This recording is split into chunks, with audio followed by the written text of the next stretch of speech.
It's no secret I like to talk about the fantastic and mythical elements of Scripture. But this video isn't just going to be for fanaticism. I'm not going to talk about giant myths for 30 or so minutes just because people like to dream about fanciful things. No, I'm more interested in reading the biblical narrative. And I want to get into the real evidence for giants today as well. And on one hand, you might say, well, it doesn't matter how big giants were, or even if they ever existed in the first place. But as we analyze archaeological and literary evidence from the ancient world, the answer to some of these questions is actually going to help us understand the biblical worldview and point us towards some really important theological ideas. Namely, biblical giants are, well, giant. And if you try to make them too small, you miss something incredible about the biblical storyline and about the biblical worldview. So we're going to geek out a little bit on some of the fun stuff first, and then we're going to get some context to answer the questions about why giants matter in the Bible. But first, if you like discussing the enchanted corners of the Bible, please like and subscribe. But also head over to anthonydelgado.net and check out my books and articles and other free materials. And while you're there, grab a free gift for signing up for my mailing list. It's right on the top of the front page. All right, let's get to giants. We're going to start by looking at where the Bible talks about giants. All right, so let's quickly go through the specific giants mentioned, just so you can see how often this comes up. And this isn't every reference, but the obvious ones. So we've got Goliath, who is the most famous giant, obviously. He's a Philistine from Gath, who was killed by David in 1 Samuel 17.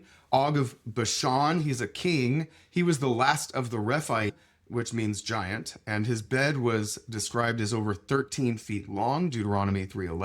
Ishbi-Benob was the giant warrior who tried to kill David in 2 Samuel 21:16. Saph was a giant slain by Sibbecai the Hushite in 2 Samuel 21:18.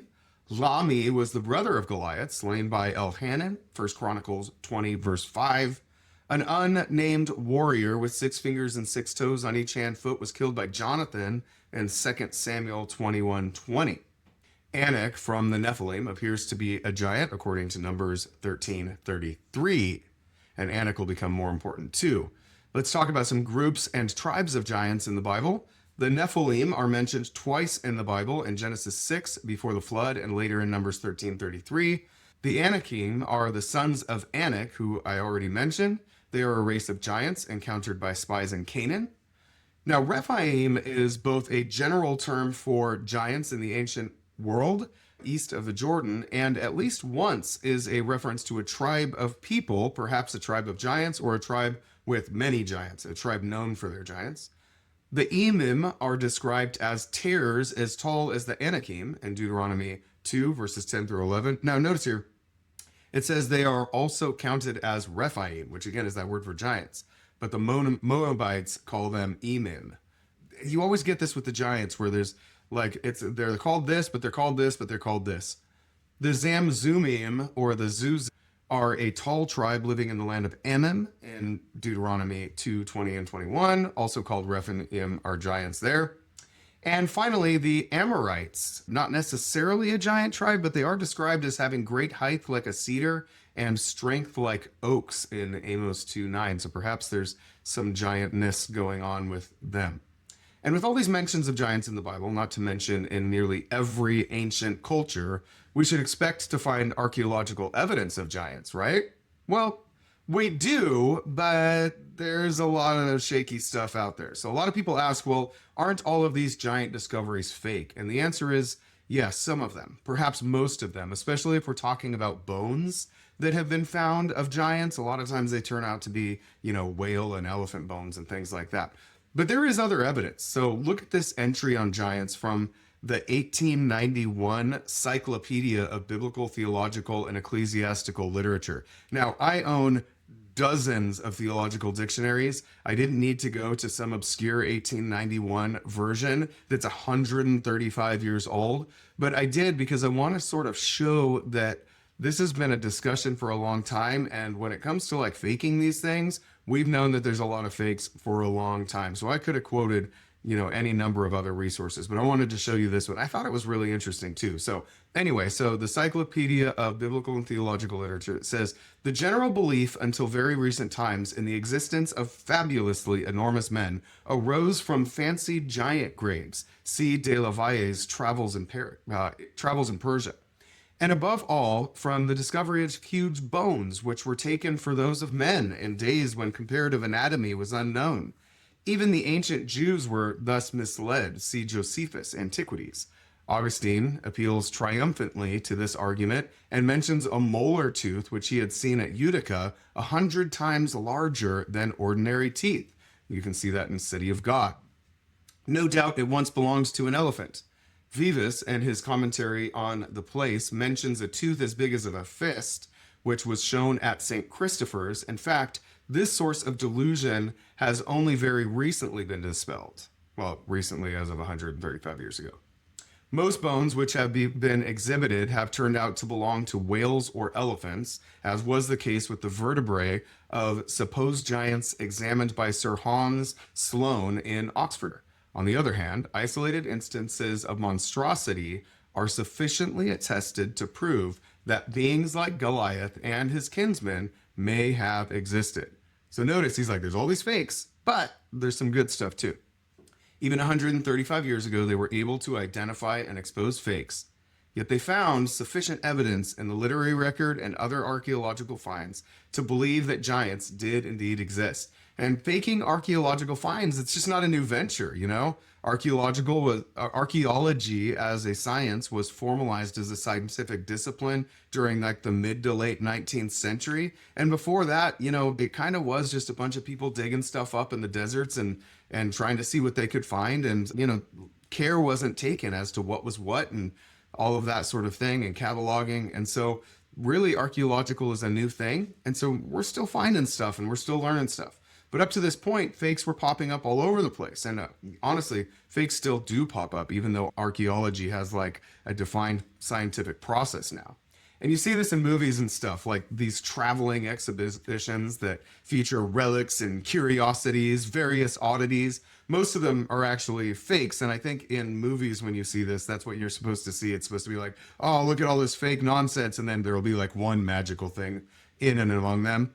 But, these were a real thing, especially in like the 1900s. They were sometimes called sideshows or museum shows. If they featured live performers, they might have been called freak shows, as well as, and you get these fabricated, freaks as well, like the Fiji mermaid, for example. That's probably one famous example. Think about like P.T. Barnum and the dime shows. I just watched The Greatest Showman again recently, and so that's kind of fresh in my mind. But yeah, just like these freak shows, and it's like, yeah, you really do have like, in The Greatest Showman, you have a woman with a beard who can sing amazingly, and that's like a real thing. But then they're like twisting and tweaking to make like the tall man even taller and stuff like that.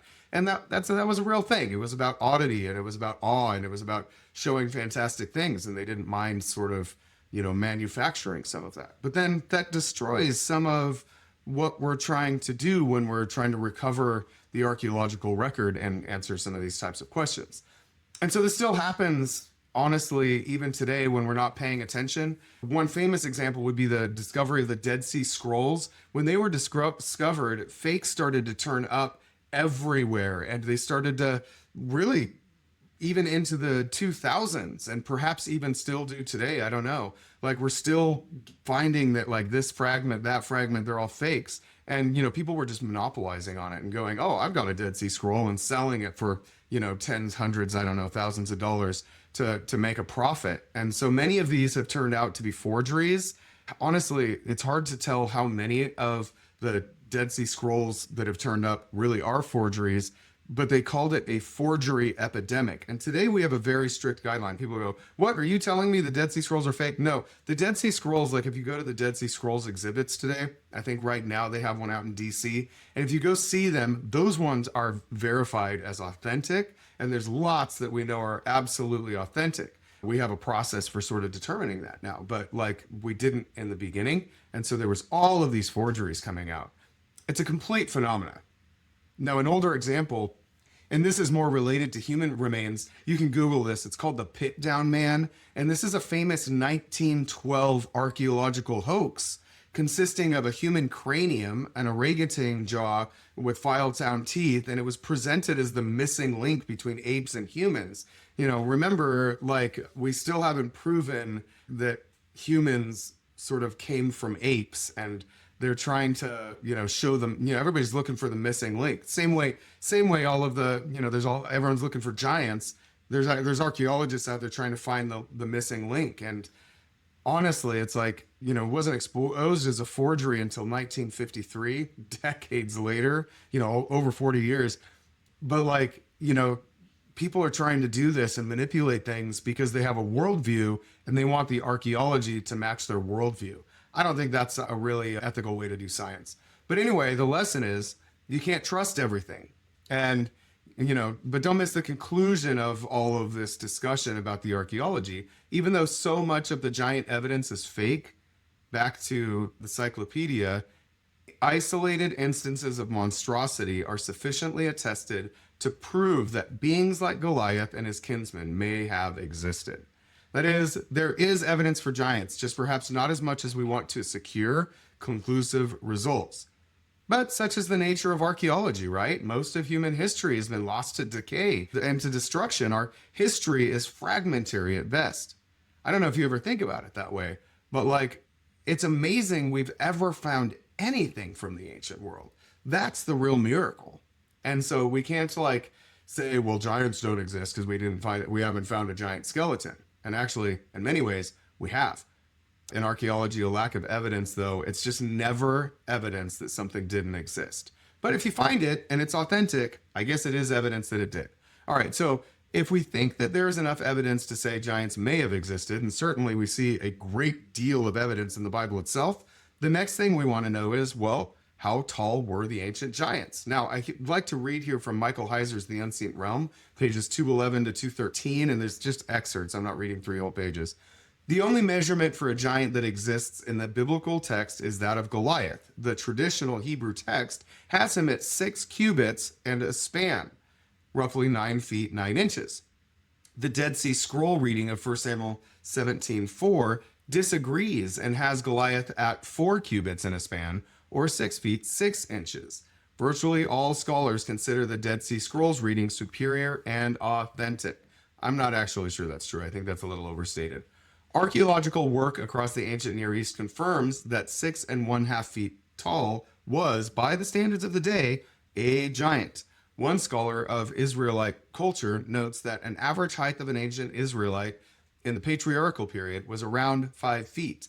The ancient Israelites, like other people of Canaan at the time, did not embalm their dead. Consequently, human skeletal remains from the first 2 millennia BC are not common.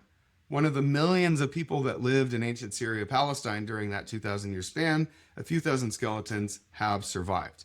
All right, so he's saying, look, maybe giants aren't as big as we think they are, but notice what Ronald Youngblood says in the New International Dictionary of Old Testament Theology and Exegesis entry on giants. So again, this is a scholarly peer-reviewed resource here. He says, equally impressive statistics are attested for other Rephaites, that is giants, assorted giants. Ishbi-Benob's bronze spearhead weighed 7.5 pounds. An unnamed Rephaite was a huge man with 6 fingers on each hand and 6 toes on each foot. Lami, Goliath's brother, was so big that he had a spear with a shaft like a weaver's rod. Benaiah, son of Jehoiada, struck down an Egyptian who was 7.5 feet tall. Goliath himself was over 9 feet tall. You'll notice Heiser disagrees with that height, favoring the Dead Sea Scrolls 6'6" there. In the Masoretic Text, the traditional text, over 9 feet tall. Now the question many ask here is, well, should the Bible's descriptions of the unusual height of the Rephaites and other giants be taken literally or figuratively? Because this is always a possibility. Like, are we supposed to take what is written in this part of the Bible and say, well, they're really talking about their personalities or their presence or their political prowess? Okay, well, Youngblood asks a similar question. Is it necessary to assume that the attribution of great size was just a narrative way of expressing their military prowess? Hardly, he says. Even the account of Goliath's height is paralleled in modern times by reports concerning R.P. Wadlow, whose height was 8 feet 11 inches tall at the time of his death on July 15th, 1940, at the age of 22. Nor is it true that there are no remains, skeletons and the like, of any aborigines of abnormal size. Skeletons 3.2 meters tall have been excavated in Palestine. Now, here's the interesting thing on this one. I didn't have access to Youngblood's source for the three. He has it cited in the dictionary, but I didn't have access to it. So I'm not really able to tell exactly where he gets these 3.2 meter skeletons from. And if you Google it, you're told it's just internet fanaticism. But the dictionary, NIDOT, is a scholarly, peer-reviewed dictionary. And what I suspect is happening here is that the legitimate evidence is getting lost in this internet sea of fabrications. But he says, and again, scholarly, peer-reviewed research, he says that yes, indeed, we do have archaeological evidence for large skeletons. Now, maybe those aren't from the ancient world. You know, maybe they're hundreds of years old. Maybe they're 1,000 years old, but they're not, dating back to 4,000 BC. I don't know. But some folks are holding out for giant skeletons measuring 30 or 100 feet to be found. And the point here is that the biblical record describes giants of a size that is not so foreign to the archaeological record and well represented among modern people. Understand that if we're looking for 30 or 100-foot giants, I don't know if we're going to find that, but I don't know why we're looking for it, because the Bible doesn't describe those kind of giants in the first place. Now, here's an example. One example is André, the so-called giant. And if you know André the Giant from film and wrestling, maybe it's a dated reference, but he was considered a giant. So how tall was André the Giant? André the Giant was famously billed at 7 feet 4 inches tall during his wrestling career, and while often touted at his height at WWE, his actual verified peak height was actually closer to 7 foot 1.6 or 2.2 meters. And you're like, oh, they added like 2.4 inches. Big deal. You might not think it's that big because we have basketball and a worldwide media network that normalizes people of this height. For example, George Murison and Manute Bol are the tallest NBA players in history at 7 foot 7 inches, followed by 7 foot 6 inch giants Yao Ming, Sean Bradley, and Taco Fall. But realize we don't run into people this size basically ever. The tallest people I know are in the mid to low 6 foot range, not up in this 7 foot range. A 7 foot person to me really is a giant. So back to André, not only was he, I guess, closer to 7'2", but he weighed in at about 520 pounds. More impressive was that André was immensely strong. He was often described as superhuman, and that's actually kind of an intriguing claim because it suggests that he was beyond or superhuman. And so it makes me think about the origin of the Nephilim in Genesis 6, who are literally superhuman because they come from beyond humanity. Anyway, so he was known for deadlifting over 2,000 pounds, bending heavy steel bars, and casually overpowering multiple wrestlers in tug-of-war competitions. André was crazy. He moved cars, he lifted grown men off the ground, just using raw power. And he even was billed as the eighth wonder of the world. Now, lots of things have been billed as the eighth wonder of the world, but it's amazing just to, like, in WWE, they called him that. Now, notice his stature was actually due to his gigantism. It's a result of excess growth hormone. And so people want to say, well, no, I mean, that's not the same thing as biblical giants. Biblical giants have a supernatural origin. André the Giant is something else. Now, I'd respond by pointing to the creation of Adam. And I would ask this question: who in existence doesn't have a supernatural origin? Humankind was crafted of the dust of the ground, and the breath of life came from God into the lungs of men to animate us. That's what's happening in Genesis 1 and 2. As we all have a supernatural origin, and that doesn't change the reality of our biology. And so having a biological reason for existence actually points to a supernatural source. It does not stand in the way of it. That's a problem that is made in atheistic apologetics all the time, is that they want to say if we can explain something biologically, then that means that it wasn't supernatural, that it wasn't God. And that's actually nonsense. If anything, when we can explain something biologically, it points to the design of the creator. And so I think a better argument, like if you want to say that Andre is not like the biblical giants, it's actually to say that Andre was hardly a tyrant like the giants of ancient myths. Now, yes, sure, he was in a sense a WWE warrior, and in Princess Bride, he's this giant who fights and all of that, right? And perhaps this is a question for another day, but it's not being a giant that makes a tyrant. It's being under the influence of demons that makes a tyrant. In fact, you can see my video on the origin of demons. So not every human bearing giant blood needs to actually be a tyrant in life, particularly if they've been given over to the Holy Spirit. And in this case, that seems likely. André the Giant by birth, he was named André René Roussimoff, was raised in the Catholic faith. He was born in France and Bulgarian and Polish parents and grew up in a traditional religious household within the broader Catholic tradition. And so, I mean, interestingly, if you know my work in sacramentalism, I'd argue that this is right, that a minor exorcism is a standard part of Catholic baptismal rites and could be said to explain his sort of gentle nature given his giant stature. Okay, so I think that it's possible that one who is born physically as a giant can actually be full of the Holy Spirit instead of full of a demon. And so getting back to the Israelite narrative in the Bible, who cares how big giants were or are for that matter? Anyway, all right, as a point of analogy, let's briefly reflect on Andre. He was billed at 7'4", but that was, 2.5 inches taller than he actually was. But for some reason, they made this marketing decision that, 7'4" sounded much bigger than 7'2" or 7'1" or 7'1.6" or whatever. A bigger giant means bigger appeal. And so here's what's odd. Usually the Greek text or the Dead Sea Scrolls rendering, it leans towards the more fanciful interpretation. But in this case, it actually takes and makes the giant smaller. It takes the 9'9" giant of the Hebrew text all the way down to a measly 6'6", which I joke about because I'm like 5'9".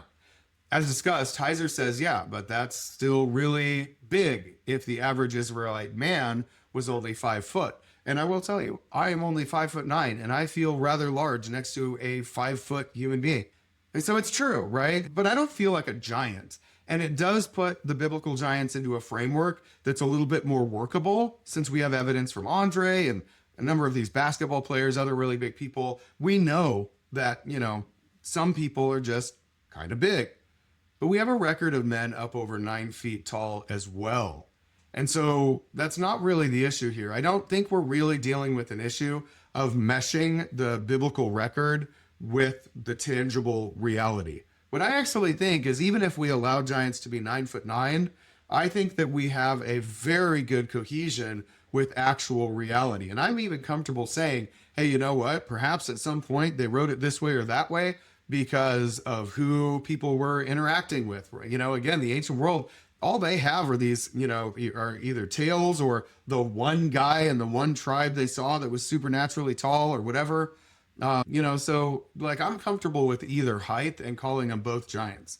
But what I'm really concerned about is our tendency to say that 30-foot giants are out of the question. And then we look at the Hebrew Bible and we see the 9'9" giant in the text, and we're like, yeah, maybe that's how big giants are. And then we find the Dead Sea Scrolls rendering and we're like, oh, 6'6" giants. That makes a lot more sense. Yeah, I can buy into that because I know this guy at work, or my neighbor down the street, he's 6'4", so I can believe in a 6'6" giant. You understand what we're doing is we're materializing the text. We're forcing supernatural realities of the Bible into our materialistic framework, into our material experience of sort of the planet. And so my question is, why are you having a hard time believing in supernatural realities? Understand, I don't think people are favoring 6'6" giants because they think it's the best biblical explanation. I will say, except for Michael Heiser, he probably is. But I think most of us are attracted to the 6'6" giants because it accords with our experience of material reality. There is a clear trajectory, I feel like, with this conversation away from the supernatural, the enchanted view of the scriptures in modern society. That too many people, they're just like, I can't believe in giants. I can't believe that the sons of God are watchers or angels who came down and had relations with human women. I can't believe, and we are materializing the scriptures. We are disenchanting it. And that's my problem with what people do today. And I've spoken of this in many other places. Disenchanting the scriptures damages our faith and quite literally destroys our ability to interpret them properly. But let's just briefly look at the narrative issue here and see what we lose. Think about this. Genesis 6, 1-4, divine beings leave their home in heaven. That's the language of Jude 6. And they sin by having children with human women. Those children are the Nephilim, the giants, the mighty warriors of old. Genesis 6:5, the wickedness of giants spreads to all humankind, resulting in God's judgment of the earth in the flood. Then you get all these other texts throughout the Old Testament. I mean, you get all these mentions of giants in all these different places. But then Job 26:5, Psalm 88:10, Proverbs 2:18, Proverbs 9:18, Proverbs 21:16, Isaiah 14:9, Isaiah 26:14, Isaiah 26:19. And in all these texts and a handful of others, we get what are called disembodied, and these disembodied spirits are called Rephaim in the Hebrew. That's the word, Rephaim. I've already mentioned that word. That is the common word in Hebrew for giant. And yet here, they're, translated various different ways, but it's a reference to disembodied spirits, or I kind of like the translations that say shades.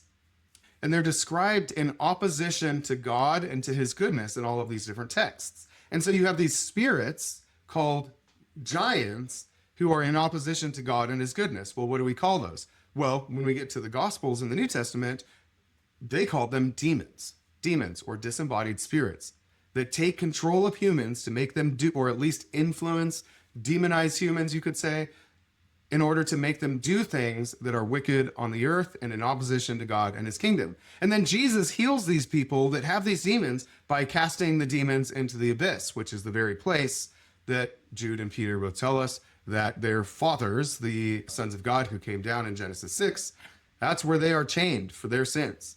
James 2:19 tells us, James tells us that demons shudder in fear before God. 1 John 4, 1-3, demons oppose the doctrine of the incarnation. Well, that's a really interesting one because the incarnation is God embodied in human flesh, but demons try to unnaturally embody human flesh, contrary to God's will. And of course, there's so much more that could be said in the New Testament about demons and the forces of darkness. But in the end, the devil and his angels and all the demons, they are cast into the lake of fire. They are judged. They are eternally destroyed. And the giants are the beginning of the narrative of spiritual warfare. And we're over here trying to say, well, giants aren't really giants, right? We shouldn't probably do that because they depict how spiritual rebellion leads to tyranny on the earth. You want to talk application of this for a second? If we understand the spirits of giants the way that I believe the Bible portrays them, then there are actually giants all over the place. And anyone who gives themselves over to the devil, anyone who gives themselves over to the devil at the crossroads, so to speak, you know what I mean? Like anybody who pursues wickedness on the earth and thus receives a demon, anyone who listens to the oppression of a demon, to the point that that demon comes not just to oppress, but to possess. See, giants aren't so much about physical size anymore. Sure, they were born in physical stature, but those physical bodies died. And the spirit remains disembodied on the earth, as we learned in all those other verses. And so giants aren't so much about physical size, but about spiritual warfare. But if we make the giants in the Bible too small, we make our understanding of the demonic too small as well. Do you understand? There are lots of people want to say, yeah, sure, we have demons in the New Testament, but I can't buy into this giant thing. Well, if you don't buy into this giant thing, you don't understand what demons are trying to do on the earth, because it's the giant narrative that tells us what the demons are up to. And so you start to see the empires of the world and when I say empires, I really kind of mean three things. I mean like social structures, like media institutions. I mean empires, nations, countries, governments. I mean corporations. But anyway, you start to see these empires of the world as if they are morally neutral or just for some kind of human necessity, when the Bible continually portrays them as the beast. And this is the wording of both Daniel and Revelation. They're the beast, controlled by the whore of Babylon, as they drink from the cup of her immorality and are led astray. That is, they are demonized. They are led the way of demons. And I've got to make some videos about that. So if I just like dumped a whole bunch of like, wait, what are you saying about governments? And what are you saying about Amazon? And what are you saying about, all these different things? But yeah, I do think that that's what's behind it in Revelation is something extremely demonic. And my channel is about recovering the Bible's supernatural worldview. It's about re-enchanting the Bible. And people want to know why I care so much about giants. And this is it. This is my answer. Because giants are all around us. And so let's not be blind to that reality. All right, well, that's all I'm going to say here. You're going to have to watch some more of my videos to learn more because I'm out of time today. Please like and subscribe. Christ is King, and that changes everything.